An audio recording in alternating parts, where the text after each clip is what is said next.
Hey guys welcome back to one more mini vlog. ఈరోజు Saturday కదా, పీజీలో సాంబార్ పెడతారు. మాకేమో సాంబార్ తినాలనిపించలేదు. సో అలా బయటికి వెళ్ళేసేసి బీన్స్ గోంగూర తీసుకొచ్చుకున్నాం. బీన్స్ని చిన్న చిన్న ముక్కలుగా కట్ చేసుకొని ఒక 2 టైమ్స్ వాష్ చేసుకొని వాటర్ ఉప్పు వేసి మంచిగా బీన్స్ని ఉడకబెట్టుకుంటాం అనమాట.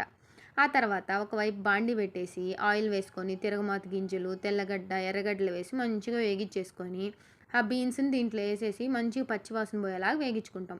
ఆ తర్వాత టేస్ట్కి తగినట్టు సాల్టు, ఇంకా మా నెల్లూరు వాళ్ళు అంటే పప్పుల పొడి అయితే ఖచ్చితంగా వేసుకుంటారు. ప్రతి తాలింపులో పప్పుల పొడి అనేది కామన్.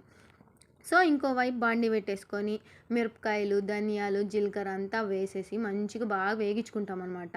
అదే బాండీలో ఇంకొంచెం ఆయిల్ వేసేసి గోంగూరను బాగా బాగా వాడుచుకుంటాము. మొత్తం వాటర్ ఇనికిపోయేసేసి ఆయిల్ బయటకు వచ్చేలాగా.